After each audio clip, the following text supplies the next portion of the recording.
बिस्मिल्लाहिर्रहमानिर्रहीम। Dear students, अस्सलाम वालेकुम जी। उम्मीद है आप खैरियत से होंगे जी। आज हमारा लेक्चर जो है वो इसी आपके कोर्स का दूसरा लेक्चर है, जिसका मेन टाइटल है डिस्क्रिप्टिव स्टैटिस्टिक्स के अंदर टेबुलर और ग्राफिकल प्रेजेंटेशन ऑफ डाटा। यानी जो डाटा है उसको आप ग्राफ्स की मदद से और टेबल की फॉर्म में जो प्रेजेंट करते हैं वो कैसे क्या उसका वे आउट होता है, और अकॉर्डिंग टू डाटा टाइप्स उसके कौन कौन से ग्राफ्स या चार्ट्स बन सकते हैं।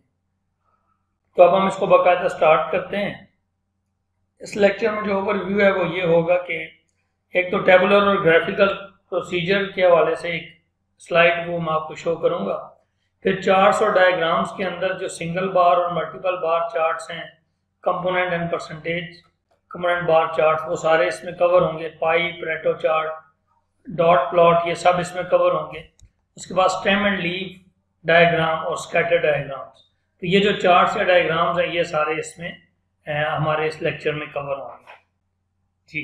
इसमें आगे आप देखें तो ओवरव्यू ऑफ टेबुलर और ग्राफिकल प्रोसीजर में हमने लास्ट टाइम भी जो हमारे पास था उसमें हमने पढ़ा था कि क्वांटिटेटिव और क्वालिटेटिव डाटा होता है, और उसके अंदर जो हम प्रेजेंटेशन वाइज देखें तो टेबुलर मेथड आता है और ग्राफिकल मेथड आता है। इस तरह हम इसमें भी टेबुलर मेथड और ग्राफिकल मेथड आता है। कोई भी डाटा टेबुलर और ग्राफ की सूरत में दो ही वेज हैं उसको प्रेजेंट करने के, या तो उसको एज इट इज प्रेजेंट कर दें या किसी डायग्राम की मदद से प्रेजेंट करें। तो क्वालिटेटिव और क्वांटिटेटिव के ये जो टेबुलर मेथड में जो जो ग्राफ्स बन सकते हैं या और टेबुलर फॉर्म्स और ग्राफ्स बन जाती हैं, वो नीचे नाम लिखे हुए हैं। इनको हम अब वन बाई वन आगे देखते हैं कि ये कैसे और कहाँ क्या इनका तरीका है बनाने का। तो इसमें आज हम देखेंगे कि जो डायग्राम्स जितने ऊपर लिस्ट में ऊपर मैंने आपको बताए हैं वो कैसे बनते हैं। उनमें हम चार्ट्स और डायग्राम्स के अंदर जो लिस्ट है वो है bar chart, multiple bar chart, component bar chart, percentage component bar chart, फिर पाई और Pareto charts, plot, dot plot charts, stem and leaf charts और स्कैटर डायग्राम। तो ये कुछ अहम जो है वो यहाँ लिखे हैं, वरना अगर आप नेट पे सर्च करें तो और बहुत सारे जैसे डोनट चार्ट और कई नाम हैं उन चार्ट्स के, वो आपको नेट से मिल सकते हैं, लेकिन ज़्यादातर यही जो है ये स्टैटिस्टिक्स में बनाए जाते हैं। अब उसके आगे हम वन बाई वन देखते हैं कि जो आपका सिंपल बार चार्ट है, जिसको बार चार्ट भी कहते हैं, इसमें जस्ट आपके पास डाटा है। फॉर एग्जाम्पल ये आपके पास जो पॉपुलेशन है ये लाहौर की पॉपुलेशन दी हुई है, या इसके अंदर नंबर ऑफ प्लाजाज कह लें या नंबर ऑफ कोई स्कूल्स या कॉलेजेस व्हाटएवर। तो ये उस वक्त के टाइम 1991 से 1999। तो जब एक टाइम के सामने या कैटेगरीज के सामने सिर्फ एक ही डाटा हो तो उसको जब प्लॉट किया जाएगा तो ऐसे सिंपल बार्स बन जाएंगे। एक्स एक्सिस पे साल आ जाएंगे या कैटेगरीज आ जाएंगे, और वाई एक्सिस पे नंबर ऑफ वैल्यूज आ जाएंगी। तो हर वैल्यू के अगेंस्ट बार को प्लॉट करके सेपरेट इनमें गैप होगा, ठीक है, अलग अलग इनको बनाना पड़ेगा। उसके बाद मल्टीपल बार चार्ट में ये है कि एक ही टाइम या एक ही कैटेगरी के आगे एक से ज़्यादा सब कैटेगरीज है। जैसे 1991 टाइम के आगे पहले तो लाहौर का डाटा था, कराची और रावलपिंडी का डाटा भी आ गया। तो अब अगर हम इसको देखें तो सालों के साथ हमें ये मल्टीपल बार्स ऊपर नज़र आ रहे हैं। एक साल में पीछे एक ही बार था, अब एक ही साल में यहाँ पे 3 बार हैं। अगर कोई चौथा सिटी भी होता तो चौथा बार भी होता। तो इस तरीके से ये आपका मल्टीपल बार चार्ट का जो है वो इस तरह मल्टीपल बार चार्ट बन जाएगा। मतलब एक कैटेगरी के सामने मल्टीपल कैटेगरीज है, ठीक है। अब इसमें ये हो रहा है कि आपकी एक कैटेगरी के सामने जो मल्टीपल कैटेगरी है उसका वो सिर्फ और सिर्फ इंडिविजुअल वैल्यूज बता रहा है। अब अगर आप चाहें कि जी आपको ये इंडिविजुअल वैल्यूज तो मिले ही मिले, लेकिन इनका तीनों का सम भी आपको मिले, तो उसके लिए पर आपको कंपोनेंट बार चार्ट पे आना पड़ता है। अब ये जो दो चार्ट्स मैंने आपको बताए हैं ये वन डायमेंशन चार्ट है। वन डायमेंशन से मुराद इसकी फिगर की डायमेंशन नहीं है, बल्कि डाटा में ये बता क्या रहे हैं, ये डाटा की एक डायमेंशन बता रहे हैं। यानी इंडिविजुअल वैल्यूज हर बार एक इंडिविजुअल वैल्यू बता रहे हैं, चाहे वो सिंगल में जाए या मल्टीपल पे जाए, एक एक बार एक एक इंडिविजुअल बता रहे हैं। लेकिन जो अभी अगला बार चार्ट आने वाला है कंपोनेंट बार चार्ट, ये 2 डायमेंशन है। यानी रिस्पेक्ट टू डाटा विजुअलाइजेशन ये 2 डायमेंशन है। क्यों 2 डायमेंशन है? इसलिए कि एक बार जो है ये इन तीनों का टोटल भी बता रहा है, और वही बार के अंदर जो सब बार्स हैं, स्टैक्स हैं, वो अलग-अलग लाहौर और कराची और रावलपिंडी को शो कर रहे हैं।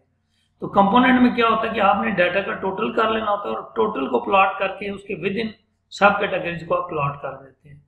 तो ये आपके पास आ गया कंपोनेंट बार चार्ट। ठीक है जी। अब कंपोनेंट बार चार्ट्स को अगर आप देखें तो ये कंपेरेबल होते भी हैं और कंपेरेबल नहीं भी होते। किस तरह ये कंपेरेबल हैं कि देखें, आपके सामने बार्स की हाइट से अंदाजा हो सकता है कि इसका टोटल ज्यादा है, इसका टोटल कम है, इसका टोटल ज्यादा है, इसका कम है। लेकिन अगर आप रियल कंपैरिजन चाहें कि जी तीनों सिटीज के अंदर रियल कंपैरिजन क्या है, मैं उसकी मिसाल यूं देता हूं कि अगर आप समझें ये 3 लोग हैं, एक लाहौर से है, कराची से, एक रावलपिंडी से है, तो वो तीनों चैरिटीज दे रहे हैं ना, मुख्तलिफ लोगों को, मुख्तलिफ इदारों को चैरिटी दे रहे हैं। अब जाहिर है अगर एक बंदा, एक बहुत अमीर आदमी है, वो चैरिटी में अगर 1000 रुपए का नोट देता है तो उसने इतना कमाल नहीं किया जितना एक गरीब आदमी ने अपनी जेब से 10 रुपए निकाल के दे दिए। क्यों? जो बहुत अमीर आदमी है उसका तो करोड़ों का बिजनेस है, उसको तो कई लाखों देने चाहिए थे। लेकिन जो गरीब आदमी है वो अगर 700-800 का दिहाड़ी लगा रहा है, तो वो अगर जेब में से 10 रुपए निकाल के दे रहा है या 20 निकाल के दे रहा है, तो वो उसके हिसाब से वो बहुत बड़ी रकम है। इसका मतलब है कि अगर असल कंपैरिजन करना है तो आपको कंपोनेंट बार चार्ट पे सही कंपैरिजन नहीं होगा। विजुअलाइजेशन तो हो जाएगी लेकिन असल कंपैरिजन जो है वो आपको परसेंटेज कंपोनेंट बार चार्ट पे मिलेगा। इसमें क्या होता है, हम डाटा की परसेंटेजेस निकालते हैं, यानी ये तो ओरिजिनल डाटा है, आगे इन डाटा की हर एक की परसेंटेज निकालते हैं और उस परसेंटेज को जब प्लॉट करते हैं तो तब रियल कंपैरिजन होता है, क्योंकि हर एक सेम लेवल पे आ जाता है। अब मसलन अगर आप पहले बार और आखिरी बार को कंपेयर करें तो 1991 में जो आपके पास रावलपिंडी था उसमें उन्होंने कम उनकी वैल्यू है एज कंपेयर टू 1995, उसकी परसेंटेज बहुत ज्यादा है। तो ये असल कंपैरिजन परसेंटेज में होता है, ना कि ओरिजिनल वैल्यूज में। तो जब आपने फैमिलीज का बजट कंपेयर करना हो, इदारों का बजट कंपेयर करना हो, कंपैरिजन पर्पस हो, तो फिर परसेंटेज कंपोनेंट बार चार्ट को यूज किया जाता है। उसके बाद आगे हम आते हैं जी पाई चार्ट। अब अगर आपने किसी एक फैमिली के बजट को किसी और से कंपेयर नहीं करना, बस सिर्फ अपने बजट उसका आपने प्रेजेंट करना है, तो उसके लिए क्या होता है कि डाटा की परसेंटेजेस निकालने के बजाय हम डाटा के एंगल्स निकाल लेते हैं, और एंगल निकालते हुए हम मल्टीप्लाई करते हैं 360 के साथ। ठीक है, ये सारी इस स्लाइड में यही लिखा हुआ है कि जो भी रिलेटिव फ्रीक्वेंसी आती है, यानी individual divide by total multiply by 360, तो ये आपके एक सर्कल के एंगल्स आना शुरू हो जाएंगे। अगर इन एंगल्स को हम बाद में इस तरह, ये लाहौर के ये जो जितना डाटा है इसके एंगल्स निकाल लिए गए हैं कहीं पे, तो उन एंगल्स को जब हमने इनमें प्लॉट किया तो ये हमारे पास पाई डायग्राम या पाई चार्ट बन गया। तो अब यहाँ पे इन पाई के साइज से अंदाजा हो सकता है कि किसका कितना ज्यादा हिस्सा और कितना कम है। ठीक है जी। उसके बाद हमारे पास नेक्स्ट आता है जी परेटो चार्ट। परेटो चार्ट में ये होता है कि ये at a time bar chart भी बनाता है और उसके ऊपर एक लाइन का फ्लो भी बताता है, लेकिन लाइन का वो जो है ना क्यूमुलेटिव फ्लो बताता है, यानी एट अ टाइम 2 चीजें आपको शो कर रहा होता है। तो ये इसमें यही डिटेल लिखी हुई है, इसको आगे पढ़िए। अभी आप ये देखें, ये आपके सामने प्रोडक्ट्स हैं, हॉबीज हैं, जीन्स, हॉडीज, जीन्स, जॉगर्स एक्सेट्रा, और ये उनके आइटम रिटर्न्स हैं। तो इनको जब उसने परेटो चार्ट बनाया तो ये आपके पास एक बार टाइप चार्ट बन गया, जिसने एक इनको with respect to maximum value जो है, मैक्सिमम बार ये पहले बना देगा, फिर उसके बाद छोटा, फिर बड़ा, इस तरह ये एक एल शेप इसमें फिगर सी आ जाएगी। और इसका जो क्यूमुलेटिव बिहेवियर है, यानी बढ़ने का जो परसेंटेज इंक्रीज है, वो आपके पास एक लाइन की फॉर्म में शो कर देता है। तो ये परेटो चार्ट होता है जो एट अ टाइम एक इंक्रीजिंग टू डिक्रीजिंग और डिक्रीजिंग टू इंक्रीजिंग एक फ्लो भी बता रहा होता है कि इनकी जो भी ये फॉर्मेशन है वो एंड पे परसेंटेज, राइट साइड पे परसेंटेज होती है और लेफ्ट साइड पे ओरिजिनल वैल्यूज होती हैं। तो ये बार्स और इसका एट अ टाइम शो करता है। उसके बाद आता है जी डॉट प्लॉट। डॉट प्लॉट में ये होता है कि आपकी जो डाटा होता है उसके हर वैल्यू के अगेंस्ट उतने डॉट आगे लगा दिए जाते हैं। मिसाल के तौर पे अगर एक डाटा है वो वैल्यू 60 और 70 के दरमियान कुछ वैल्यूज हैं, तो इसका मतलब है कोई वैल्यू 62 फिर अब यहाँ पे वो फिर लेफ्ट साइड पे ना उसके वो बन जाते हैं वैल्यूज, यानी 60, 1, 2, 3, 4, 5, 6, 7। तो फॉर एग्जांपल हो सकता है ये 63.1, 3.2, 3.3, 3.4 हो।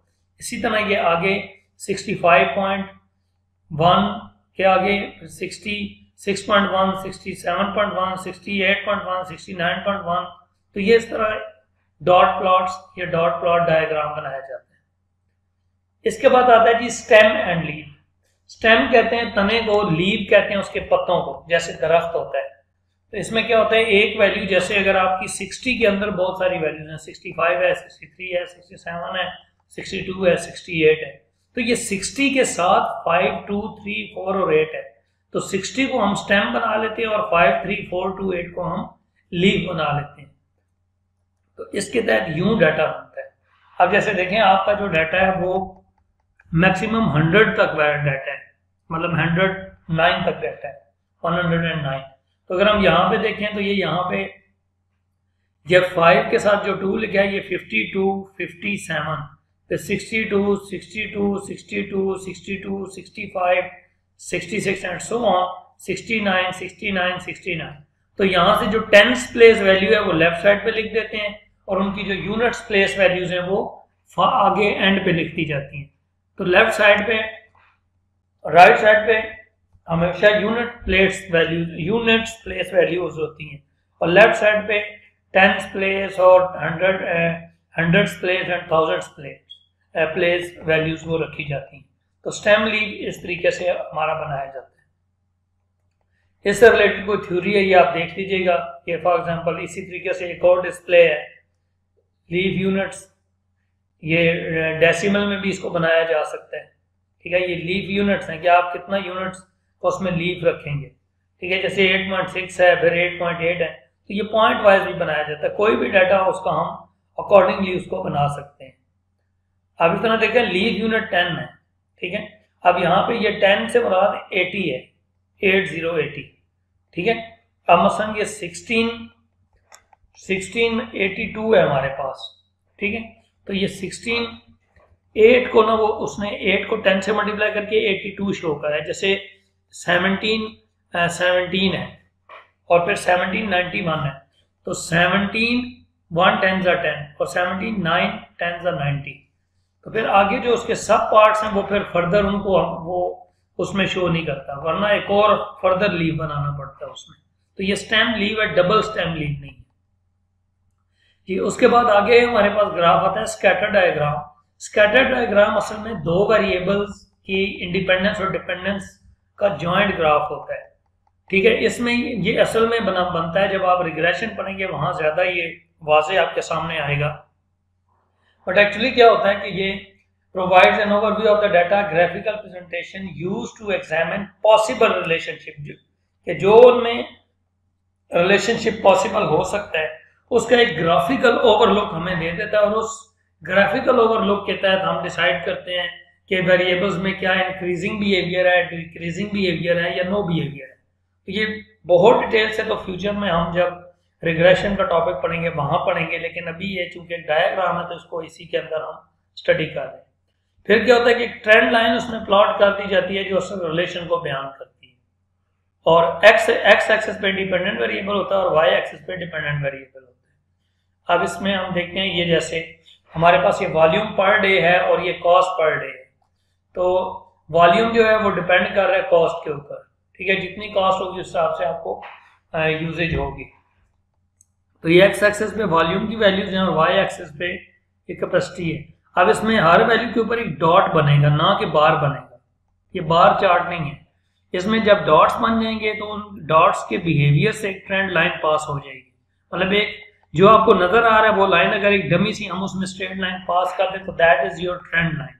तो ये स्कैटर डायग्राम इस फॉर्म में बनाया जाता है।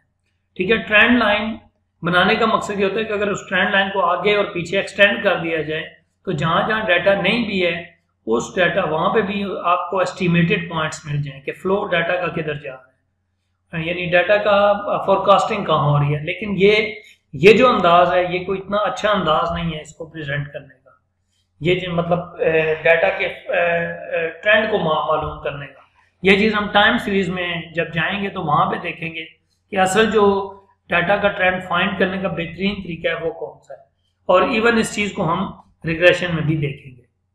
अब इसी स्कैटर डायग्राम में आपको तीन चीज़ें कुछ नज़र आ रही हैं कि अगर वैल्यूज़ का फ्लो बिल्कुल सीधा है, ऊपर इंक्रीजिंग है, तो हम कहेंगे कि ये पॉजिटिव लीनियर रिलेशनशिप है। इस तरह अगर ये डाउनवर्ड है तो हम कहेंगे ये नेगेटिव लीनियर रिलेशनशिप है।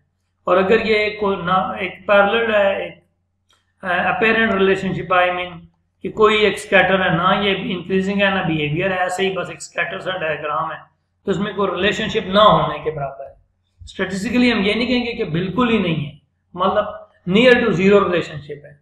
तो ये नियर टू जीरो या इंक्रीजिंग या डिक्रीजिंग ये डिटेल आपको मिलेगी इंशाल्लाह उस टॉपिक में जो हम उसके एग्जैक्ट टॉपिक जो हम पढ़ेंगे। अब ये देखें, जैसे ये इसने एक और स्कैटर डायग्राम एग्जांपल है, ये सालों का डाटा था आपके पास, ईयर्स का, और उसने उसके अगेंस्ट इसको प्लॉट किया, तो ये आप देख सकें इंक्रीजिंग सा बिहेवियर है, तो यहाँ जाके जस्ट वो डाउनवर्ड आया है। तो इसमें से भी जब लाइन पास होगी तो एक स्ट्रेट लाइन आपको नजर आएगी। तो ये जी आज का जो हमारा टोटल लेक्चर है वो इन शॉर्ट मैंने शॉर्ट वीडियो बनाई कि आपको चीज़ें जो हों वो इजी हो जाएं। इसको मैं ओवरव्यू एक दफ़ा देता हूँ कि हमारे पास जो टेबल और ग्राफिकल प्रेजेंटेशन थी डाटा की, उसके अंदर हमने आज ये पढ़ा कि हम दोनों सूरतों में क्वांटिटेटिव और क्वालिटेटिव डाटा दोनों पे हम ग्राफ्स जो हैं वो बना सकते हैं। वो डाटा को, चूँकि है तो डाटा ही ना, तो डाटा न्यूमेरिकली भी प्रेजेंट हो सकता है और ग्राफिकली भी प्रेजेंट हो सकता है। उसके बाद फर्दर हमने 400 डायग्राम्स पढ़े जिसमें बार, मल्टीपल, कंपोनेंट, और बार और मल्टीपल को हमने कहा ये वन डायमेंशन है क्योंकि ये इंडिविजुअल वैल्यूज बताते हैं। कंपोनेंट, परसेंटेज कंपोनेंट ये डाटा के इंडिविजुअल भी बताते हैं और ओवरऑल सम भी बताते हैं। फिर पाई, प्रेटो और डॉट प्लॉट और स्टेम लीव ये डिफरेंट पर्पसेस के डायग्राम्स थे जो हमने देखे, और ये इनकी ग्राफिकल डिफरेंट प्रेजेंटेशंस थी जो मैंने आपको बता दी। तो इस लेक्चर को आप गौर से सुनिएगा, इसमें जो आपके क्वेश्चंस हुए वो आपने मुझसे इंटरेक्टिव सेशन में पूछने हैं। आई होप कि आपको ये लेक्चर समझ आ गया होगा और इसमें कोई इंशाल्लाह आपको प्रॉब्लम नहीं होगी। फिर भी जो इशू हो तो आप मुझसे उसमें पूछ सकते हैं। So it is requested to all of you कि आप ये लेक्चर प्लीज़ लाजमी सुना करें। जो भी आपको लेक्चर का लिंक मिले उसको टाइमली सुने और टाइमली फिर आप आके क्लास में क्वेश्चंस करें। ठीक है जी। इंशाल्लाह नेक्स्ट लेक्चर में हम फ्रीक्वेंसी डिस्ट्रीब्यूशन और गुड फ्रीक्वेंसी डिस्ट्रीब्यूशन पढ़ेंगे, और उसके अंदर हमने उसके जो चार्ट्स हैं, उसके जो डायग्राम्स हैं या उसके जो ग्राफ्स हैं फ्रीक्वेंसी डिस्ट्रीब्यूशन से रिलेटेड, उनको पढ़ेंगे और देखेंगे कि उनका पर्पस कहाँ कहाँ फुलफिल होता है। तो थैंक यू सो मच जी, सो नाइस, अल्लाह हाफ़िज़, अस्सलाम वालेकुम।